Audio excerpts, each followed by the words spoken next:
Halo semuanya, saya Stevi Patricia Sanjaya, dokter muda Departemen Anestesiologi dan Terapi Intensif FK Unut RSUP Sangla periode 9 Agustus 2021 sampai 19 September 2021. Pada kesempatan kali ini, saya akan membahas mengenai jenis-jenis cairan yang akan digunakan dalam terapi cairan dan terapi cairan pada pasien pediatri. Seperti yang sudah dibahas pada video terapi cairan sebelumnya, bahwa sebagian besar tubuh manusia terdiri dari cairan. Namun, total cairan pada tubuh manusia itu bervariasi, tergantung dari berat badan, jenis kelamin, dan juga usia.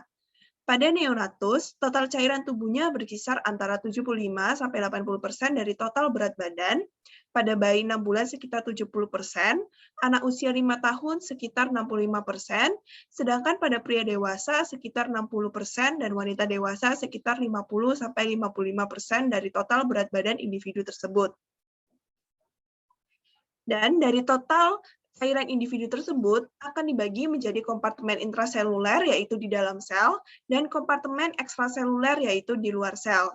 Di mana ekstraseluler akan dibagi lagi menjadi cairan interstisial, yaitu di antara sel, dan cairan plasma atau intravaskular.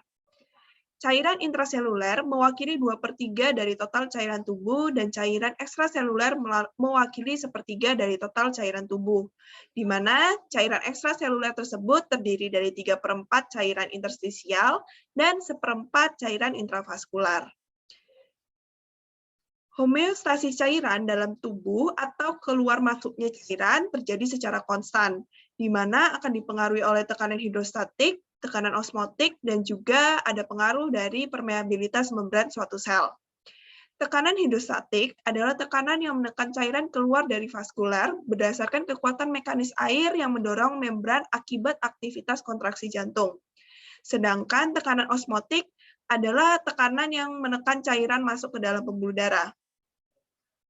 Selain itu, transport zat juga tergantung pada zat apa yang akan ditransport. Transportnya dapat berupa transport pasif dan juga transport aktif. Transport pasif adalah transport yang tidak membutuhkan energi seperti osmosis, di mana zat akan berpindah dari konsentrasi rendah ke yang tinggi, dan difusi yaitu zat berpindah dari konsentrasi tinggi ke rendah, serta dengan tekanan hidrostatik. Sedangkan pada transport aktif dibutuhkan energi dari hasil metabolisme sel, terutama hasil dari metabolisme anaerob.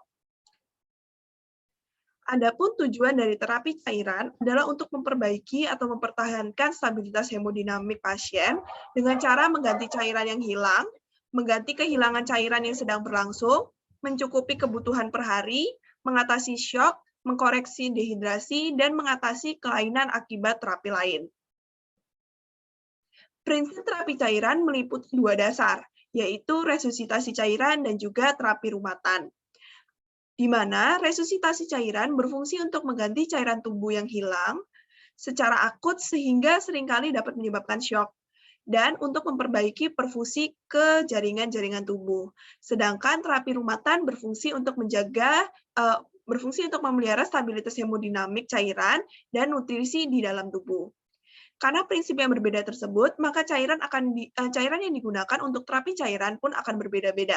Selanjutnya, saya akan menjelaskan mengenai beberapa cairan yang paling umum digunakan dalam terapi cairan. Yang pertama adalah kristaloid.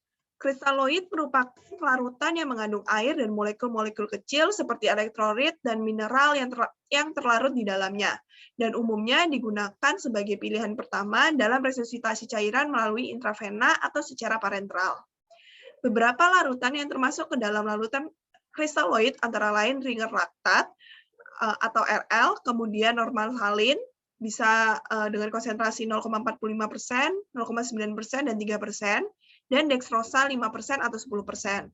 Selain itu, berdasarkan tonisitasnya, larutan kristaloid dibedakan menjadi hipotonik, isotonik, dan hipertonik. Hipotonik apabila tonisitasnya lebih rendah daripada pasien, isotonik apabila tonisitasnya sama dengan pasien, dan hipertonik apabila tonisitasnya lebih tinggi daripada plasma pasien. Karena molekulnya yang kecil tersebut dan dinding kapiler darah yang permeabel mengakibatkan durasi kristaloid di dalam intravaskular cukup singkat, dengan half-life berkisar antara 30 sampai 60 menit. Dari 100% cairan kristaloid yang diberikan, umumnya hanya 20% yang tertinggal di dalam intravaskular, sedangkan 80% cairan akan keluar ke ruang interstisial.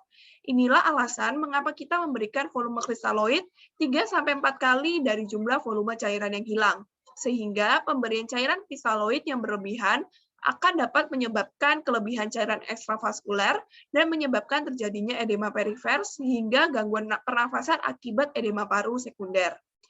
Namun, dari segi harga, kristaloid cenderung lebih murah dibandingkan dengan harga cairan koloid.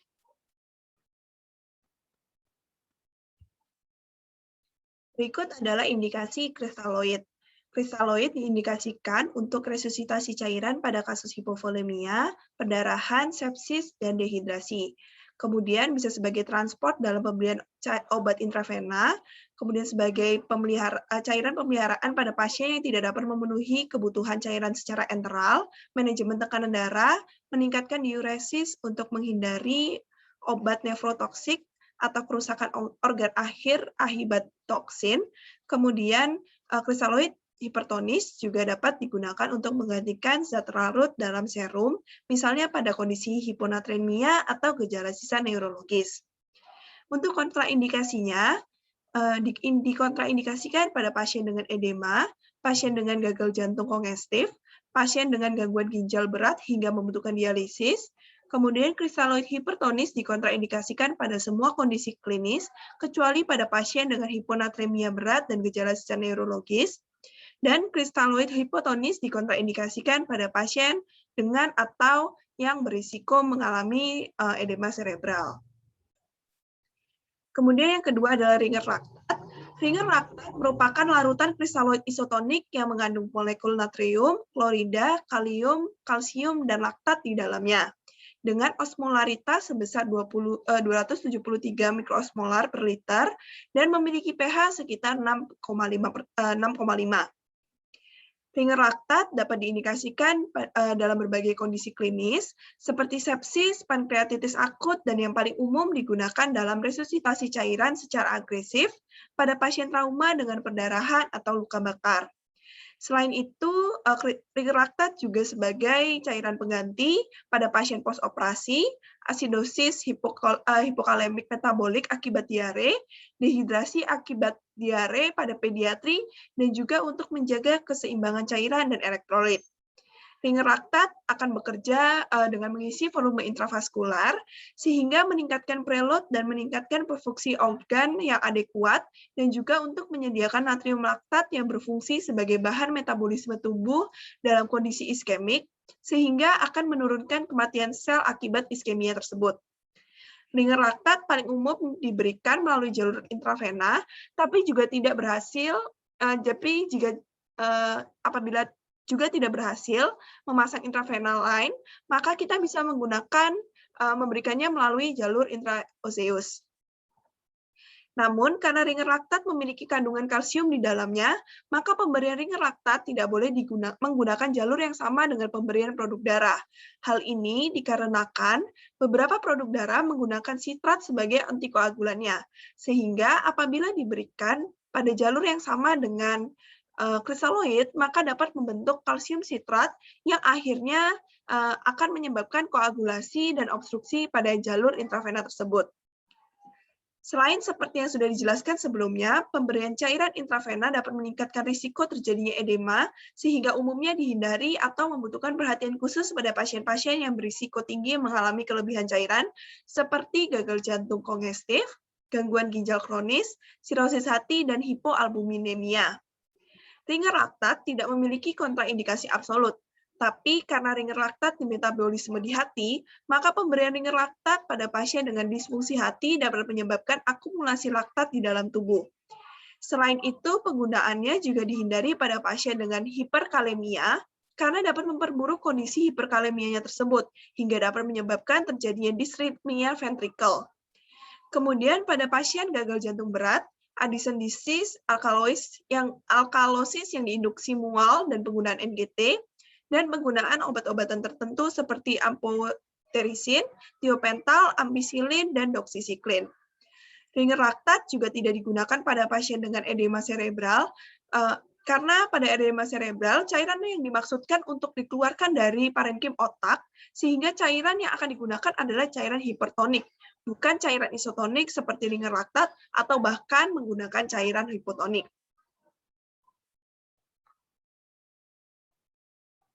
Kemudian normal salin.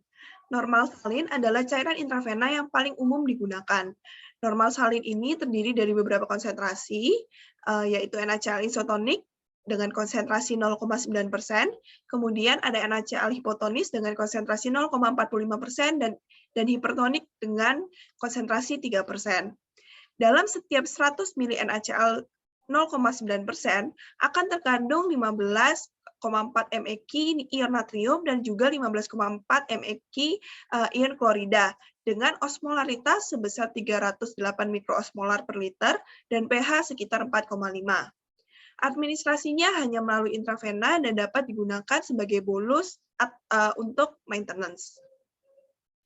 Sehingga penggunaan normal salin akan berfungsi untuk meningkatkan volume intravaskular pada shock hipovolemik dan juga untuk mengoreksi kehilangan cairan dan defisit elektrolit dalam tubuh. Juga dapat digunakan untuk alkalosis dengan dehidrasi, hiponatremia, hiperkalsemia, dan transport obat-obatan tertentu. Sedangkan kontraindikasinya adalah dihindari penggunaannya pada pasien preeklamsia, sirosis, dan pada dehidrasi dengan hipokalemia yang berat. Kemudian, karena sama-sama merupakan cairan kristaloid yang memiliki berat molekul yang kecil dan durasi di intravaskuler yang singkat, maka penggunaan normal salin juga dapat menyebabkan edema jika digunakan dalam dosis berlebih. Sehingga penggunaannya akan dihindari terutama pada pasien dengan gangguan ginjal, baik gangguan ginjal akut maupun kronis, kemudian pada gagal jantung kongestif, karena dapat mengakibatkan edema paru dan memperburuk gagal jantungnya. Sedangkan penggunaan NaCl 0,45% yang bersifat juga dapat mengakibatkan edema cerebral sehingga dapat mengakibatkan edema cerebral dari akibat perpindahan dari konsentrasi cairan natrium yang lebih rendah ke konsentrasi natrium yang lebih tinggi. Kemudian ada dextrose. Dextrose merupakan bentuk sederhana dari gula yang dapat diadministrasikan melalui intravena untuk mengganti cairan tubuh yang hilang dan meningkatkan gula darah sehingga nantinya dapat digunakan sebagai energi. Dextrose dapat digunakan untuk mengatasi hipoglikemia, shock akibat penggunaan insulin, pencegahan atau terapi dehidrasi, atau sebagai suplementasi nutrisi pada pasien-pasien yang tidak dapat memenuhi nutrisinya melalui enteral. Dextrose juga dapat digunakan sebagai transport untuk memasukkan obat ke dalam intravaskular dan mencegah ketosis dari kelaparan, muntah, dan diare. Dextrose tidak boleh digunakan pada pasien yang memiliki reaksi alergi terhadap dextrose dan juga hindari penggunaan pada pasien hiperglikemia, hipokalemia, hiponatremia, edema perifer, dan juga edema paru karena dapat memperburuk kondisi tersebut dan juga pada stroke iskemik akut. Kemudian selanjutnya adalah koloid. Koloid merupakan larutan dengan molekul besar di dalamnya, umumnya seperti protein dan polisakarida kompleks. Karena molekulnya yang besar inilah, cairan koloid sulit untuk melewati dinding kapiler, sehingga durasinya di dalam intravaskular lebih panjang dibandingkan kristaloid. Dan karena itulah penggunaan cairan koloid dapat mempertahankan tekanan osmotik intravaskular, sehingga volume koloid yang dibutuhkan pun akan sama dengan jumlah volume cairan yang hilang. Tidak seperti kristaloid yang membutuhkan volume 3-4 kali dari jumlah cairan yang hilang. Dari segi harga koloid lebih tinggi dibandingkan harga kristaloid, dan penggunaan koloid memiliki risiko efek samping yang lebih besar, salah satunya adalah risiko terjadinya reaksi alergi. Namun, hingga saat ini belum ada pernyataan yang menyatakan secara pasti cairan mana yang lebih baik digunakan dalam resusitasi, apa itu koloid maupun kristaloid. Namun dikatakan bahwa koloid masih merupakan pilihan terbaik ketika pasien tetap tidak berespon dengan pemberian kristaloid. Indikasi koloid antara lain untuk ekspansi volume plasma pada kasus shock hipovolemik akut, luka bakar, hipovolemia berat akibat pasien tidak berespon terhadap terapi kristaloid. Kemudian pasien dengan hipoproteinemia, gangguan hati, sindrom nefrotik resistan diuretik, kemudian sebagai plasma exchange dalam terapi plasmaparesis, dan pasien dengan edema jaringan dan tekanan osmotik yang rendah. Kemudian kontraindikasinya dikontraindikasikan pada kondisi kelebihan cairan seperti anemia berat dan gagal jantung kongestif, kemudian insufisiensi ginjal, kemudian pasien dengan reaksi atau riwayat hipersensitivitas karena koloid memiliki risiko menyebabkan reaksi anafilaksis. Adapun jenis koloid yang paling umum digunakan yaitu albumin, dextran, dan HES atau albumin tersedia dalam konsentrasi 5%, 20%, dan 25%. Indikasi albumin sebagai terapi lini kedua pada kasus hipovolemia dengan atau tanpa syok apabila tidak ada respon terhadap pemberian kristaloid. Kemudian meningkatkan fungsi kardiovaskular setelah parasentesis dengan volume besar, yaitu lebih dari 5 liter, pada asitasirosis sehingga mencegah terjadinya depresi volume sentral. Kemudian pada kondisi hipoalbuminemia pada pasien kritis, malnutrisi, akut respiratory distress syndrome, dan penyakit lainnya. Kemudian sebagai terapi edema pada sindrom nefrotik akut yang refraktor terhadap siklofosfamid dan kortikosteroid. Kemudian sebagai terapi tambahan pada hiperbilirubinemia neonatus selama transfusi, sebagai terapi hipotensi akibat hemodialisis apabila tidak ada respon terhadap terapi kristaloid, dan ekspansi volume pada kardiopulmonary bypass. Sedangkan untuk kontraindikasinya meliputi anemia berat, gagal jantung, dan reaksi hipersensitif. Kemudian dextran. Dextran merupakan polimer glukosa yang diproduksi oleh bakteri Leuconostoc mesenteroides yang efektif untuk meningkatkan volume intravaskular dan dapat berfungsi sebagai antitrombosis untuk mencegah agregasi platelet dan meningkatkan aliran sirkulasi mikro. Dextran diindikasikan untuk koreksi hipovolemik, kemudian profilaksis deep vein thrombosis, dan tromboembolisme postoperatif, kemudian meningkatkan blood flow untuk mencegah terjadinya vaskular gangren, dan pada iskemik miokard dan cerebral. Untuk kontraindikasinya pada pasien dengan oligoanuria berat, gagal jantung kronis, kemudian gangguan perdarahan seperti trombositopenia, dehidrasi berat, efek antikoagulasi akibat penggunaan heparin, dan pada pasien yang memiliki hipersensitif terhadap dextran. Sedangkan pada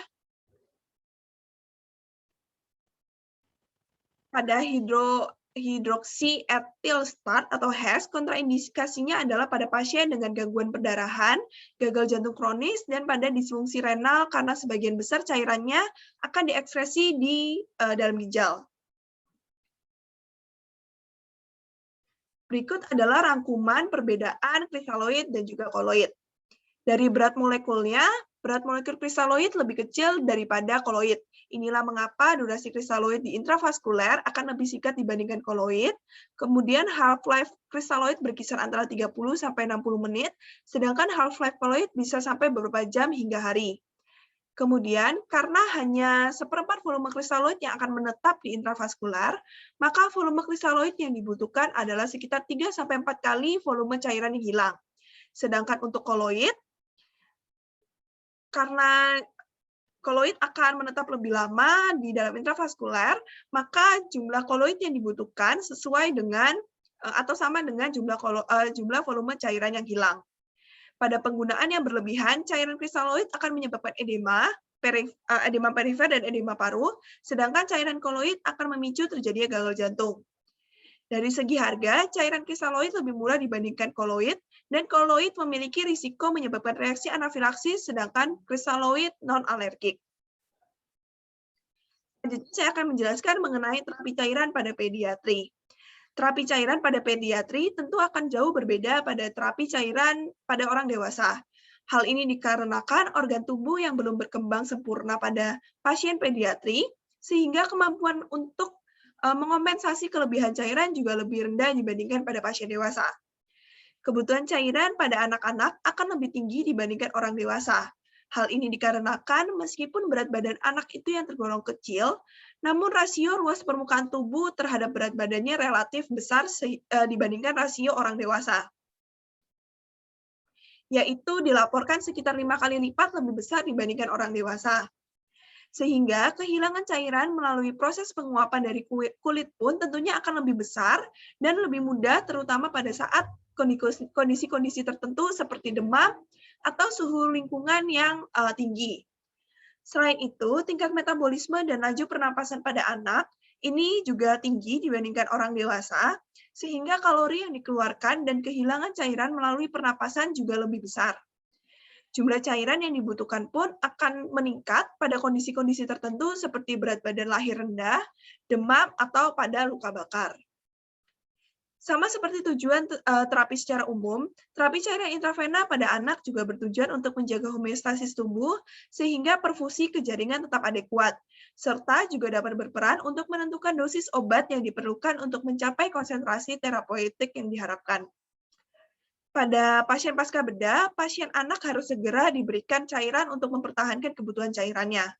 Pada pasien bedah yang tidak diharuskan puasa pasca bedah, misalnya pada pasien yang bedah minor, maka cairan bisa diberikan secara peroral. Sedangkan apabila pasien masih diharuskan untuk puasa pasca bedah, maka cairan yang akan diberikan secara intravena. Cairan yang diberikan perioperatif dapat dikategorikan menjadi cairan rumatan atau untuk maintenance, yaitu berfungsi untuk memenuhi kebutuhan cairan elektrolit dan glukosa pada pasien yang tidak dapat mencukupi kebutuhan cairannya per oral, misalnya pada pasien puasa perioperatif dan pasien penurunan kesadaran atau pada pasien dengan muntah berat. Cairan resusitasi kemudian adalah cairan untuk resusitasi, yaitu untuk mengatasi hipovolemia dan dehidrasi yang sudah terjadi sebelumnya. Dan yang ketiga adalah cairan replacement atau cairan pengganti untuk mengganti kehilangan cairan yang sedang berlangsung. Pertama, saya akan menjelaskan mengenai cairan rumatan. Pemberian cairan rumatan untuk maintenance pada pediatri dapat menggunakan beberapa metode, seperti metode Holiday Segar Formula dan juga menggunakan luas permukaan tubuh. Tapi yang paling sering digunakan adalah yang Holiday Segar Formula. Pada Holiday Segar Formula, 10 kg pertama akan dikalikan dengan 100 ml cairan per hari. 10 kg kedua akan dikalikan dengan 50 ml cairan per hari, dan kilogram setelah 20 kg akan dikalikan dengan 20 ml cairan per hari. Misalnya, berat badan anak 30 kg, maka 10 kg pertama akan dikalikan dengan 100, 10 kg kedua akan dikalikan dengan 50, dan 10 kg ketiga akan dikalikan dengan 20. Sehingga total kebutuhan cairan adalah 1.700 ml per hari. Kemudian metode lainnya adalah dengan menggunakan luas permukaan tubuh, yaitu dengan mengalikan luas permukaan tubuh anak dengan 1.500 ml per meter persegi per hari. Misalnya pada bayi 3 kg, luas permukaan tubuhnya 0,2 meter persegi. Maka nantinya 1.500 akan dikali dengan 0,2 sehingga didapatkan hasil yaitu 300 ml per hari. Jumlah ini akan ditambahkan pada kondisi-kondisi tertentu, misalnya pada demam, akan ditambahkan 10-12% untuk setiap peningkatan 1 derajat Celcius dari suhu tubuh normal. Kemudian apabila terdapat tanda-tanda hiperglikemia seperti lesu, gelisah, kencang, atau suhu tidak stabil, maka akan diberikan bolus dextrose 10% sebanyak 2-4 ml per kilogram berat badan, diikuti dengan pemberian infus kontinu dengan kecepatan 4-6 mg per kilogram per menit. Untuk cairan resusitasi pada kondisi hipovolemik, digunakan bolus cairan isotonik atau koloid sebesar 20 mg per kilogram berat badan. Untuk melakukan operasi, kemudian sebelum melakukan operasi, pasien akan diminta puasa dengan panduan sebagai berikut. Untuk makanan padat, minimal 8 jam puasa sebelum pembedahan, susu formula minimal 6 jam, ASI minimal 4 jam, dan cairan tanpa partikel minimal selama 2 jam. Sehingga jumlah cairan untuk mengganti kehilangan cairan selama puasa adalah kebutuhan cairan per jam dikali dengan lamanya puasa. Misalnya pada bayi 6 kilo, maka berdasarkan Holiday Segar Formula yang tadi, kebutuhan cairannya adalah 6 dikali 100 per hari, yaitu 600 ml per hari. Kemudian kita akan bagi dengan 24 untuk mengetahui kebutuhan cairannya per jam. Sehingga didapat 600 dibagi 24 sama dengan 25 liter per jam. Kemudian kita kalikan dengan berapa jam pasien tersebut puasa. Misalnya pasiennya puasa selama 4 jam, maka 25 ml ini akan kita kalikan dengan 4 jam, yaitu sama dengan 100 ml per 4 jam itu. Kemudian cairan yang diberikan ini adalah cairan kristaloid hipotonis dan diberikan 50% pada 1 jam pertama, kemudian 25% pada jam kedua dan juga 25% pada jam ketiganya. Sedangkan untuk dehidrasi, pemberian cairan didasarkan pada tingkat dehidrasinya. Pada dehidrasi ringan sampai sedang, cairan yang diberikan sebesar 20 ml per kilogram berat badan dalam waktu 30-60 menit, dan pemberiannya dapat diulang pada dehidrasi berat sampai idealnya mencapai 60 ml per kilogram berat badan. Cairan yang digunakan pada dehidrasi yaitu cairan isotonis seperti normal salin atau ringan laktat. Berikut adalah tabel penilaian derajat dehidrasi berdasarkan tanda-tanda klinis dari ringan, sedang, dan berat.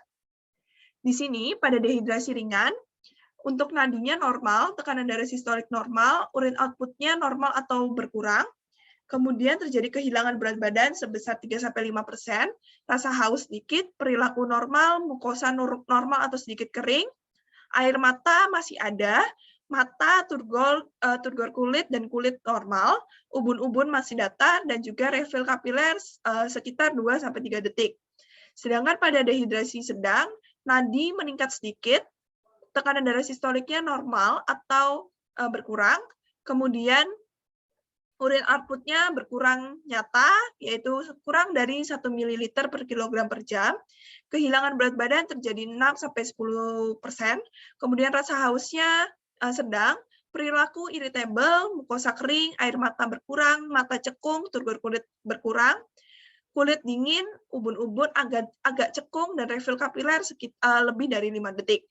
Sedangkan pada dehidrasi berat, nadi akan teraba lemah, tekanan darah sistoliknya shock, kemudian urin output-nya anuria, atau tidak ada urin output sama sekali, kehilangan berat badan 9-15%, rasa hausnya berat, kemudian perilakunya letargi, mukosa sangat kering, air mata tidak ada, mata sangat cekung, turgor kulit buruk, kulit dingin, dan mottled skin, kemudian ubun-ubunnya cekung, dan refill kapilernya hingga lebih dari 8 detik. Baik, sekian penjelasan mengenai jenis-jenis cairan yang digunakan dalam terapi cairan dan juga terapi cairan pada pediatri. Mohon maaf apabila ada kesalahan, mohon koreksinya. Terima kasih atas waktu dan kesempatannya.